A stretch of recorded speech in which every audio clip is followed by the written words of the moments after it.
Here's something strange I want you to think about.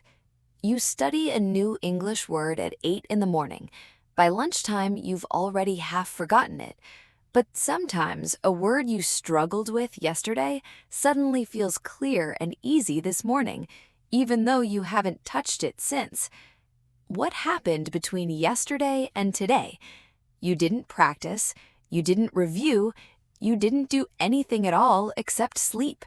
And that, it turns out, might be the single most underrated tool in your entire English learning journey. My name is Emma, and this is Train Your English Brain.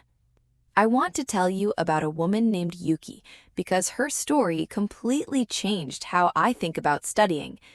Yuki was one of the hardest working students I ever taught.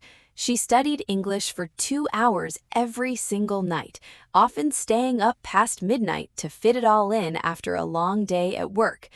She believed, like a lot of people do, that more hours always meant more progress. But Yuki kept telling me something confusing. She said, "Emma, some nights I study for 2 hours and remember almost nothing the next day. Other times, I barely study at all, and somehow things feel clearer. I don't understand my own brain." I asked her one simple question. What time did you go to sleep on the nights things felt clearer? She thought about it and realized something. On those nights, she had stopped studying earlier and actually gone to bed at a reasonable time instead of pushing through exhaustion until 1 in the morning.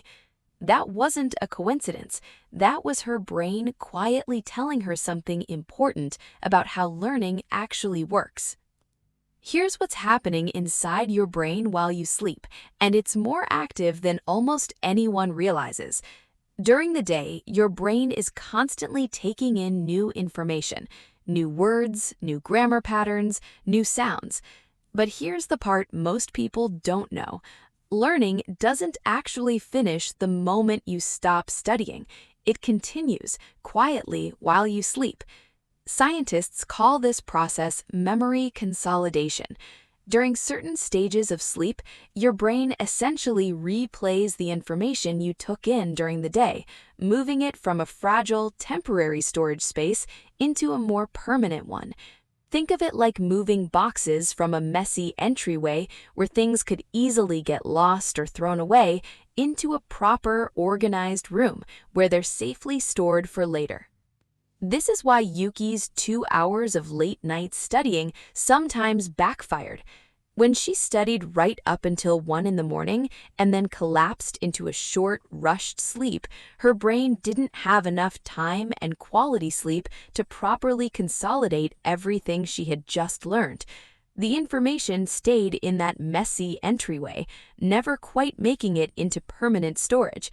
But on the nights she stopped earlier and slept properly, her brain had the time and the conditions it needed to do this consolidation work. The words she studied that evening had a real chance to settle into long-term memory while she slept. I want to give you a specific detail about this because it actually changes how you should structure your evenings.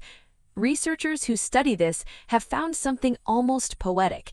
The information you review right before falling asleep tends to be consolidated more strongly than information you reviewed earlier in the day. Your brain seems to give special priority to whatever was freshest in your mind right before sleep began. Almost like sleep is asking, "What was I just thinking about?" and protecting that material first. This means the timing of your study, not just the amount, genuinely matters. Studying for 30 minutes right before bed can sometimes be more valuable for long-term memory than studying for 2 hours earlier in the afternoon, simply because of when that information meets your sleep. This doesn't mean afternoon or morning study is wasted. It simply means your pre-sleep window deserves to be treated as valuable, focused time, not filled with something else entirely unrelated, like scrolling through unrelated videos or messages right until your eyes close. So let's talk about what this actually looks like in practice, because I don't want this to stay abstract. The first thing is to protect the final 15 to 20 minutes before sleep as English time, even if just briefly. This doesn't need to be intense or exhausting. Read a few sentences. Quietly say 3 or 4 words out loud that you learned earlier that day. Look back at one sentence you wrote. The goal isn't to cram in new information. It's to give your brain one last clear exposure to what you want it to hold on to overnight. The second thing is to genuinely prioritize sleep quality over squeezing in extra study minutes. If you're choosing between studying until 1 in the morning and exhausted sleep, or studying a little less and getting proper rest, choose the rest almost every time. Yuki's mistake wasn't that she cared too much, it was that she assumed more hours always beat better conditions, when her own results were quietly proving the opposite. The third thing is to avoid cramming a huge amount of brand new information right before bed. Reviewing familiar material works beautifully in this window, but trying to learn 50 entirely new words in your final 15 minutes overwhelms your brain right when it needs calm, familiar material to consolidate properly, not a flood of unfamiliar input. I want to come back to Yuki one more time. After we talked, she completely restructured her evenings. She moved her main study session earlier, right after dinner instead of late at night. And in the final 15 minutes before sleep, she did something small and quiet, just reviewing 3 sentences she had written earlier that day, reading them slowly, picturing what they meant, then let herself sleep properly, without guilt about not doing more. Your brain will take it from there. It always does this work every single night, whether you help it or not.